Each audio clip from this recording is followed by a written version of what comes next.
Martin de Roquefeuille, bonjour. Bonjour. Et merci de venir sur le plateau de Bordeaux TV. C'est moi qui vous remercie.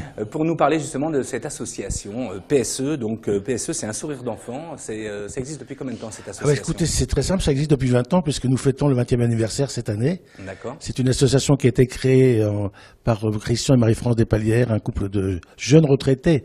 Jusqu'à 62 ans, ils ont décidé d'avoir une deuxième vie. Ils étaient au Cambodge dans le cadre d'une mission organisée par un organisme qui s'appelait le CIPAR, qui avait pour charge de remettre sur pied l'enseignement primaire parce que les Khmers rouges avaient tout éradiqué, il n'y avait plus de professeurs, plus de classes, plus de livres, il n'y avait plus rien du tout.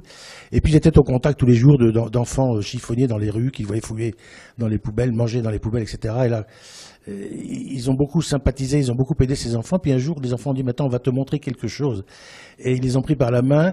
Et là, ils les ont emmenés, ils ont découvert cette saloperie, parce qu'il n'y a pas d'autre mot, de décharge de Phnom Penh. Pour vous situer, c'est 7 hectares de cochonneries sur 30 mètres de haut. Et ce sont des ordures qui, auparavant, ont passé 8 à 10, 15 jours sur les trottoirs de Phnom Penh par 35 à 40 degrés de température et 80% d'humidité. C'est vous dire ce qu'il en reste lorsque ça arrive sur la décharge. Et là, il y avait des milliers d'enfants qui, pieds nus, fouillaient avec les mains ou avec des crochets pour ramasser des détritus et les revendre pour essayer de vivre. Et ça, bien sûr, ça les a touchés. Ils se sont dit, il faut qu'on fasse quelque chose. Ah, ça fait plus que les toucher quand ils ont vu. Il a dit, Christian a toujours dit, mais c'était à hurler, c'était pas digne de l'humanité. Et on a décidé à ce moment-là de faire quelque chose. Alors, le faire quelque chose, aujourd'hui, ça s'est traduit par 6500 enfants qui sont pris en charge dans nos programmes de scolarité, de rattrapage scolaire et de formation professionnelle. Parce qu'un enfant qui n'a pas été formé professionnellement, il ne peut pas avoir d'avenir dans une profession. Il n'a pas de piston, il n'a pas quelqu'un qui peut l'amener dans une entreprise. Et puis on en a déjà quand même 4000 aujourd'hui qui sont dans la vie active. D'accord. Avec des métiers qualifiés, et puis une vie heureuse, et la plupart ont créé une famille qui leur a tant manqué avant. Ça, c'est fabuleux. Ça. Alors, donc, on a des fonds qui arrivent, des dons qui sont faits par tout le monde ici en France et même dans le monde entier. Dans le monde entier, en Europe. Et il y a un choix qui est important qui a été fait de ne pas dire, tiens, c'est un ou deux sponsors qui vont permettre à l'association de vivre. Parce que le jour où un sponsor vous dit, j'arrête, c'est la moitié de l'association qui se casse la figure. Et quand on s'engage vis-à-vis des enfants, on n'a pas le droit de faire ça. Donc on a 8000 donateurs aujourd'hui qui permettent d'assurer le fonctionnement de l'association. C'est combien de fonds? Ça représente combien d'argent? La prise en charge moyenne d'un enfant est de 47 euros ou dollars, c'est la même chose maintenant, par mois. Et ça comprend tout le fonctionnement de l'association.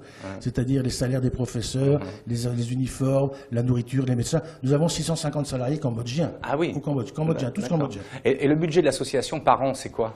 Le budget de fonctionnement oscille entre 5 millions et 7 millions d'euros par an. Ah oui, c'est une belle entreprise que nous gérons en bon père de famille, parce que le Cambodge est un pays qui n'est pas encore très stable. On ne sait jamais ce qui peut arriver en France non plus. Et quand on prend des enfants en charge, on dit écoute, je te prends par la main, puis c'est vraiment pour t'assurer un avenir. On ne peut pas du jour au lendemain lui dire je suis désolé, j'ai un problème, on arrête tout. Donc nous avons en permanence entre 8 à 12 mois de fonctionnement en réserve. D'accord. Alors quand on met des fonds, donc vous disiez ces sommes tout à l'heure, ça permet de prendre un enfant en charge, justement de prendre un enfant par la main, on va dire, pour le former, pour lui donner une éducation et faire en sorte qu'il ne fouille plus dans ses poubelles. Quoi. Ça c'est le but. Alors il y a quelque chose qu'il faut dire aussi, c'est qu'un enfant qu'on prend en formation, c'est un enfant qui ne va plus sur la décharge ou dans la rue pour ramasser et ramener le 1 ou 2 dollars par jour à la famille. Et pour être sûr que les familles acceptent que les enfants viennent à l'école, nous donnons du riz en compensation. D'accord. On ne donne pas de l'argent parce qu'on sait que l'argent sert ou jouer ou bu, donc on donne du riz aux familles en compensation. Bien sûr. Vous êtes présent aussi sur pas mal d'événements, vous avez pas mal de parrains. Est-ce que vous pouvez nous en parler justement de ces parrains? On a plusieurs parrains. Alors on a 8000 parrains qui assurent le fonctionnement de l'entreprise. Et puis on en a quelques-uns qui sont un peu plus médiatiques que d'autres. On a François Trinduc, l'international de rugby, qui nous soutient depuis des années, qui est allé à plusieurs reprises, qui nous aide. Et on est l'équipe de rugby de nos enfants là-bas, y compris celle des filles, je peux vous dire, est une des meilleures de l'Asie. Nous avons le cinéaste Patrice Lecomte, qui est venu il y a 1 an réaliser un court-métrage. Et puis on a d'autres personnes, mais si vous voulez, on joue plus sur l'anonymat que sur les grandes célébrités. Le but n'est pas de dire j'ai des people avec moi, c'est pour ça que ça marche. On n'est pas très people, voilà, entre guillemets. D'accord. C'est ce qui fait votre qualité d'ailleurs, puisque là vous êtes vraiment efficace sur le terrain. Vous avez une répartition des fonds qui sont très très bien réalisés, c'est-à-dire que en fait une faible partie est réalisée pour l'organisation et le reste étant vraiment pour les enfants. Vous touchez un point très sensible. trop d'organisations, je suis désolé de le dire, dépensent trop d'argent pour leur fonctionnement en billets d'avion, en 4x4, etc. Nous avons moins de 9% de frais de fonctionnement et de collecte par an. Ah oui, c'est-à-dire que quand vous donnez 100 €, vous avez la certitude qu'il y en a au moins 91 qui vont aux enfants. D'accord. Alors comment on fait pour justement participer aux dons, pour donner à cette association? On s'inscrit où? On va sur quel site, etc. Alors je veux dire que la première chose, c'est de parler de PSE. Il faut en parler. Il faut faire connaître ce que nous faisons. Et ça, c'est vous et moi, on peut le faire tous les jours. Nous avons un certain nombre d'outils de communication.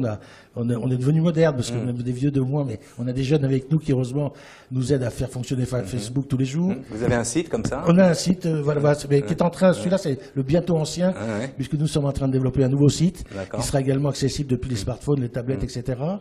Et puis, n'importe qui peut organiser autour de lui une réunion, projeter un film.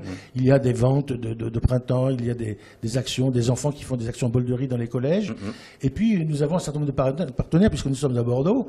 Il y a les commerçants de Bordeaux qui sont des partenaires très fidèles depuis bien des années. On voit les épicuriales cette année, justement. Et ben voilà, vous parlez des épicuriales. Nous avons la chance d'y être invités régulièrement. Et c'est pour nous quelque chose de très important, parce que les commerçants sont un relais. Mais les commerçants ne sont pas, vous savez, lorsqu'on est allé les voir la première année, je m'en souviens très bien, on a fait une opération commando, entre guillemets.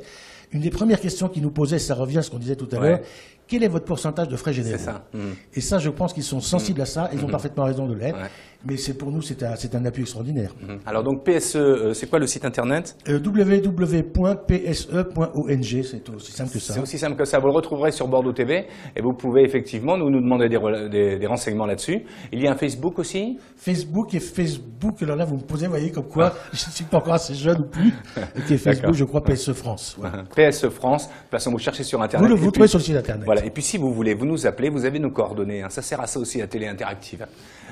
Merci Martin. C'est moi qui vous remercie d'être venu sur notre plateau. Merci.